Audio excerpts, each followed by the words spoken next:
சொல்லி பார்த்தீங்கன்னாக்கா purchase return book. சரியா? பர்ச்சேஸ் ரிட்டன் புக்னா தமிழில் வந்து கொள்முதல் திருப்ப ஏடு. After purchase of goods the business unit may find that some of the goods are not up to the satisfactory level because of the following reason அப்படிங்கிறாங்க. அதில் வந்து ஃபஸ்ட்டு ஒன்று என்னென்னு சொல்லி பார்த்தீங்கன்னாக்கா, வணிக நிறுவனங்கள் சரக்குகளை கொள்முதல் செய்த பின்பு கீழ்கண்ட காரணங்களால் சில சரக்குகள் திருப்திகரமாக இல்லை என்று கூறலாம். சரியா? என்ன வந்து சொல்கிறாங்கன்னு சொல்லி பார்த்தீங்கன்னாக்கா, வணிக நிறுவனம் சரக்குகளை கொள்முதல் செய்த பின்பு கீழ்கண்ட காரணங்களால் சில சரக்கு திருப்தி இல்லை என திருப்பி அனுப்பலாம் அப்படிங்கிறாங்க. அந்த பிஸ்னஸ் கன்சர்ன் என்ன பண்ணிட்டாங்க, குட்ஸ் வந்து பர்ச்சேஸ் வந்து பண்ண அப்புறம் என்ன பண்ணிட்டாங்கன்னு சொல்லி பார்த்தீங்கன்னாக்கா, குட்ஸ் வந்து சரியில்லை, ஏதாச்சும் காரணத்தினால என்ன பண்ணிட்டாங்க, திருப்பி வந்து அனுப்பிச்சிட்டாங்க அப்படின்னாக்கா அது என்ன ரீசன் அப்படின்னு சொல்லி என்ன பண்ணுறாங்க சொல்கிறாங்க. ஃபஸ்ட்டு குட்ஸ் மேபி டிஃபெக்டிவ், சரக்கு வீணாகி இருந்தால். குட்ஸ் வந்து என்ன ஆயிடுச்சு, வீணாயிருச்சு, அழுகிருச்சு, ஏதோ ஒரு சுச்சுவேஷனில் ஏதோ வந்து ஆயிடுச்சு. அப்போ அது என்னென்னா அது வந்து சரியில்லை அப்படிங்கும் போது. Next the might have been damage in transit, போக்குவரத்தில் சரக்கு சிதைந்திருந்தால். சரி, அதேமாதிரி டிரான்ஸ்போர்ட்டில் என்ன இருக்குது, ஏதாச்சும் ஒரு டேமேஜ் வந்து அடைஞ்சிருந்தா. தேர்ட் ஒன் பார்த்தீங்கன்னா quantities delivered may not agree with the invoice. அதேமாதிரி பட்டுவாடா செய்த எண்ணிக்கை இடாப்பில் உள்ள எண்ணிக்கை வந்து மாறுபடுதல். சரி, அவங்க வந்து என்ன டிஸ்ட்ரிபியூட்டர் வந்து என்ன பண்ணியிருக்காங்களோ குவான்டிட்டி டெலிவரியிலேருந்து என்ன பண்ணி அக்ரி பண்ணதுலேருந்து என்னது அது வந்து டிஃபர் வந்து ஆகியிருந்தாக்கா அந்த சுச்சுவேஷனில் ரிட்டர்ன் அனுப்பிடுவாங்க. அதேமாதிரி நெக்ஸ்ட்டு பார்த்தீங்கன்னாக்கா the might have been received weight late off season அப்படிங்கிறாங்க. அதேமாதிரி சரக்கினை தாமதமாக பெறுதல், தேவையுள்ள காலம் தாண்டி. இப்போ இந்த சீசனில் இது வந்து நம்மளுக்கு தேவையாக இருக்குனாக்கா இந்த சீசன் வந்து கம்ப்ளீட் ஆன அப்புறம் என்ன பண்ணாங்க, பொறுமையாக வந்து மெதுவாக வந்து அனுப்பிச்சாங்கனாக்கா வேண்டாம் அப்படின்னு சொல்லி என்ன பண்ணிடலாம், நம்ம ரிட்டர்ன் வந்து கொடுத்துடலாம். அதேமாதிரி நெக்ஸ்ட்டு பார்த்தீங்கன்னாக்கா the might not be as per the samples or specification அப்படிங்கிறாங்க. சரக்கு மாதிரிருந்து அல்லது விவரக்குறிப்பிலிருந்து மாறுபட்டிருந்தால், சாம்பிள் ஆல் ஸ்பெசிஃபிகேஷன் அதில் வந்து டிஃபர் வந்து ஆகியிருந்தாக்கா என்ன பண்ணிடலாம், டிஃப்ரெண்ட்டாக இருந்தாக்கா என்ன பண்ணிடலாம், அதை வந்து திருப்பி வந்து ரிட்டர்ன் வந்து அனுப்பிச்சிடலாம். அதேமாதிரி they may be a breach of agreement. சரியா? வாங்குபவர் மற்றும் விற்பவருடைய ஒப்பந்தத்தை மீறி, பிரீச்னாக்கா ஒப்பந்தத்தை வந்து மீறுறது. சரியா? பிரீச் ஆஃப் அக்ரிமெண்ட், ஒப்பந்தத்தை வந்து மீறி வந்து இருந்தாக்கா அப்போ என்ன பண்ணிடலாம்னாக்கா பர்ச்சேஸ் ஆஃப் குட்ஸை வந்து என்ன பண்ணிடலாம், ரிட்டர்ன் வந்து பண்ணிடலாம். அதேமாதிரி நெக்ஸ்ட்டு பார்த்தீங்கன்னா therefore the buyer may return them to the supplier. போன்ற காரணங்களால் பொருள் வாங்குபவர் அதனை அளிப்பவருக்கு திருப்பி அனுப்பும் நிலை ஏற்படுகிறதுங்கிறாங்க. இந்த சுச்சுவேஷனால் இந்த காரணத்தினால என்ன பண்ணுறாங்க, பையர் வந்து செல்லருக்கு வந்து குட்ஸ் வந்து என்ன பண்ணிடுறாங்க, திருப்பி வந்து அனுப்பிடுறாங்க. அதேமாதிரி purchase return book is a subsidiary books in which transaction relating to return of previously purchased goods to the supplier for which case is not immediately சரியா received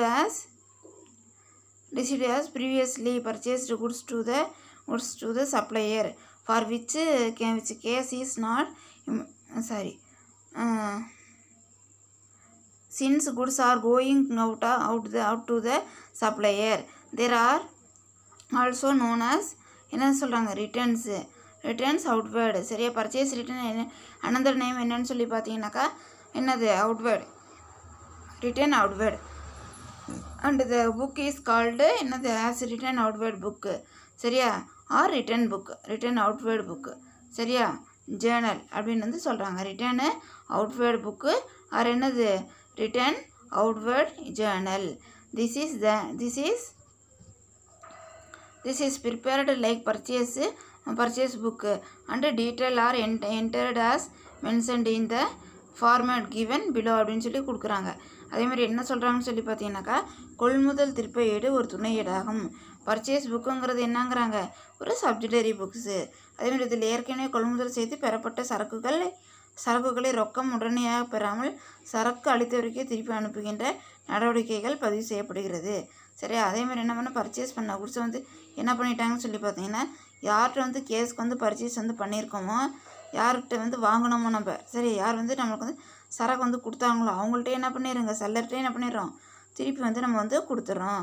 அதை மட்டும் என்ன பண்ணுவாங்க, இந்த டிரான்சாக்ஷனில் வந்து இதில் வந்து ரெக்கார்டு வந்து பண்ணுவாங்க அப்படிங்கிறாங்க. அதேமாதிரி சரக்கு அளித்தவருக்கே திருப்பி செலுத்துவதால்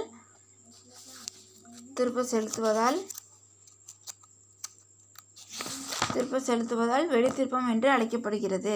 அதேமாதிரி இது வந்து என்ன பண்ணுறாங்க, நம்ம வந்து குட்ஸை வந்து வெளியில் வந்து ரிட்டர்ன் வந்து பண்ணுறதுனால இதுக்கு பேர் என்ன சொல்கிறாங்கனாக்கா பர்ச்சேஸ் ரிட்டர்ன். சரியா, ரிட்டர்ன் அவுட்வேர்டு அப்படிங்கிறாங்க. நெக்ஸ்ட்டு பார்த்தீங்கன்னாக்கா இந்த ஏடு வெளித்திருப்ப ஏடு அல்லது வெளிசெல் திருப்ப ஏடு குறிப்பேடு என்று அழைக்கப்படுகிறது. இது வந்து 1 மார்க்கு. வெளித்திருப்ப ஏடு அல்லது வெளிசெல் திருப்ப குறிப்பேடு என்று அழைக்கப்படுகிறது. இது கொள்முதல் ஏட்டினை போலவே பதிவு செய்யப்படுகிறது. அதேமாதிரி பர்ச்சேஸ் புக்கில் என்ன எப்படி வந்து என்ட்ரி போட்டு கொடுப்போமோ அதை என்ன பண்ணிடுவாங்க, இதில் வந்து கொடுத்துருவாங்க. விவரங்கள் கீழே கொடுக்கப்பட்டுள்ளன, படிவத்தின்படி பதியப்படும். அது ஃபார்மெட் வந்து கீழே கொடுத்தா டேட் ஆஃப் ரிட்டர்ன், என்ன டேட்டில் வந்து திருப்பி அனுப்புகிறோம்.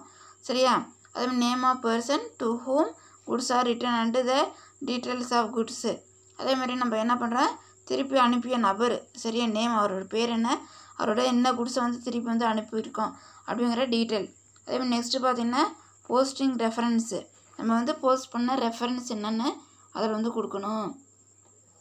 அதேமாதிரி நெக்ஸ்ட்டு என்னென்னு சொல்லி பார்த்தீங்கன்னாக்கா அதில் டெபிட் நோட்டு அதில் வந்துட்டு என்ன டெபிட் நோட்டு, அதில் நம்பர் இருந்தாக்கா நம்பர் வந்து என்ட்ரி பண்ணிக்கலாம். அதில் டீட்டெயில் கால்குலேஷனு, அதேமாதிரி டோட்டலு, ரிமார்க், என்ன ரிமார்க்கில் டீட்டெயில் கால்குலேஷன்னாக்கா அந்த டீட்டெயில் வந்து கொடுக்கணும்.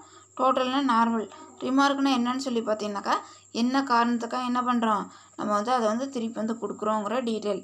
நெக்ஸ்ட்டு பார்த்தீங்கன்னாக்கா என்னென்னு சொல்லிவிட்டு பர்ச்சேஸ் ரிட்டர்ன் கிரெடிட்னு சொல்லி, பர்ச்சேஸ் ரிட்டர்ன் எப்பயுமே இதில் தான் வரும், கிரெடிட்டில் தான் வரும். அப்போ என்ன பண்ணிடணும், பர்ச்சேஸ் ரிட்டர்ன் அப்படின்னு சொல்லி கிரெடிட்னு கொடுத்துடணும்.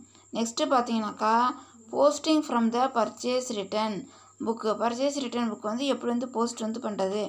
After the transaction are recorded இந்த purchases return book posting them to ledger account அப்படிங்கிறாங்க. சரியா, லெஜர் இன்வால்வ்ஸ் டூ ஸ்டெப் வந்துருக்கு, அது எப்படி வந்து ரெக்கார்ட் பண்ணுன்னு சொல்லி பார்க்கலாம். After the transaction are recorded இந்த purchase return book posting them to ledger account. சரியா, involves two step. First step பார்த்தீங்கன்னா posting to personal account of creditor, சரக்களித்தோர் கணக்கில் எடுத்து எழுதுதல். கொள்முதல் திருப்பேட்டில் நடவடிக்கைகளை பதிவு செய்த பின்பு அவைகளை பேரிட்டில் எடுத்து எழுத வேண்டும். சரியா, அதேமாதிரி அந்த பர்ச்சேஸ் ரிட்டர்ன் என்ன பண்ணுறோம், டிரான்சாக்ஷனை ரெக்கார்ட் பண்ணோன்னே அதை என்ன பண்ணணும், லெஜரில் வந்து எடுத்து வந்து எழுதணும் அப்படிங்கிறாங்க. ஃபஸ்ட்டு பார்த்திங்கன்னா போஸ்டிங் டு பர்சனல் அக்கௌண்ட்டு. சரியா, personal account of creditor every day each entry in purchases return.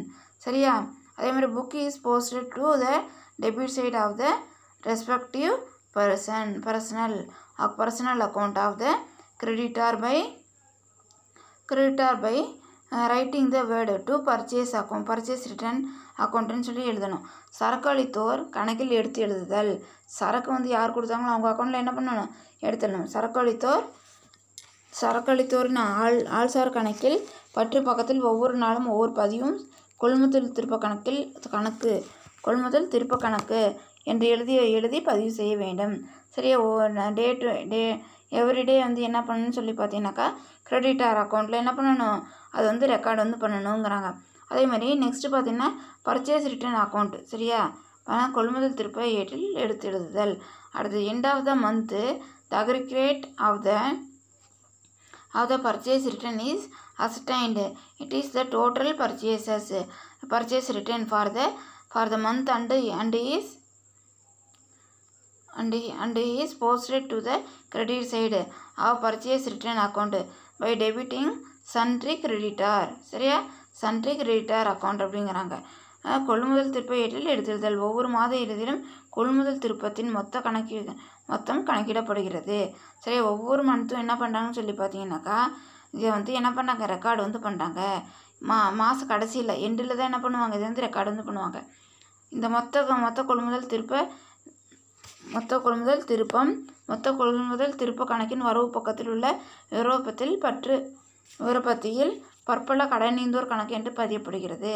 சரி, அதேமாதிரி என்ன பண்ணிட்டாங்க, பர்ச்சேஸ் ரிட்டர்ன் புக்கில் கிரெடிட் சைடு வந்து என்ன பண்ணுறாங்க, அது வந்து என்னது சன்ட்ரி கிரெடிட்டார்ஸ்ன்னு சொல்லி என்ன பண்ணாங்க, ரெக்கார்டு வந்து பண்ணுறாங்க அப்படிங்க. அதேமாதிரி செகண்ட் ஒன் பார்த்தீங்கன்னாக்கா என்னன்ட்டு டெபிட் நோட். சரியா, டெபிட் நோட் அப்படிங்கிறாங்க. டெபிட் நோட்னா பார்த்தீங்கன்னாக்கா என்னன்ட்டு பற்று குறிப்பு. Debit note the sources document for return outward அப்படிங்கிறாங்க. இதில் வந்து என்ன சொல்கிறாங்கனாக்கா, a debit note is a document bill or statement sent to the person to whom goods are returned அப்படிங்கிறாங்க. அதேமாதிரி பற்றுக்குறிப்பு என்பது ஒரு ஆவணம், சீட்டு அல்லது சரக்கு திருப்பி அனுப்புவதற்கு அளிக்கப்படும் அறிக்கையாகும்.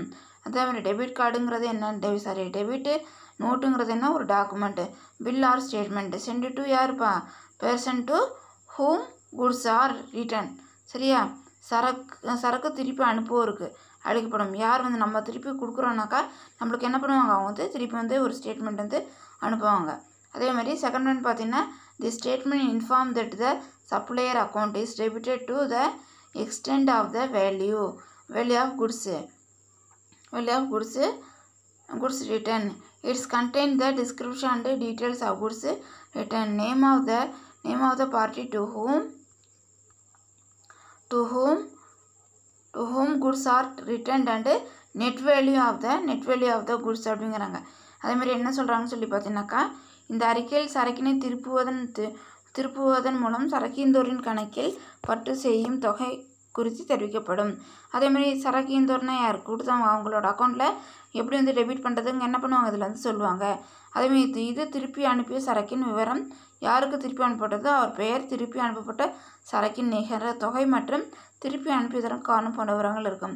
அதேமாதிரி நம்ம என்ன பண்ணுறோம், இந்த டிஸ்கிரிப்ஷனில் வந்து என்ன வந்து எழுதுவோன்னு பார்த்தீங்கன்னாக்கா, சரக்கோட விவரம், ஸ்டாக்கோட டீட்டெயில், யாருக்கு வந்து கொடுக்குறோம், சரி, அவரோட பேர், அதேமாரி அந்த நெட் அமௌண்ட்டு, அதேமாரி பார்த்தீங்கன்னாக்கா நம்ம என்ன குட்ஸை வந்து திருப்பி அனுப்புகிறோங்கிற டீட்டெயிலு, லாஸ்ட் ஒன் திருப்பி அனுப்புவதற்கான காரணங்கள், ரீசன். சரி, அதில் என்ன பண்ணியிருப்பாங்க, அதில் வந்து சொல்லியிருப்பாங்க அப்படிங்கிறாங்க. சரி, இதை என்னென்னு சொல்லி பார்த்தீங்கன்னாக்கா பற்றுக்குறிப்பு, டெபிட் நோட்டு. அடுத்தது வந்து சம் வந்து பார்க்கலாம். என்ன பண்ணுறீங்கன்னு சொல்லி பார்த்தீங்கன்னாக்கா, இந்த அடுத்த மாதிரி மாடல் சம் வந்து புக் பேக்கில் இருக்குது, அதை வந்து போட்டு போகிறேங்க. எதாவது ஃபோன் டவுட் இருந்தாக்கா அதை ஃபோன் பண்ணி கேளுங்க. ஹோம்ஒர்க்கில் எழுதி சென்ட் பண்ணுங்கள். தேங்க்யூம்மா.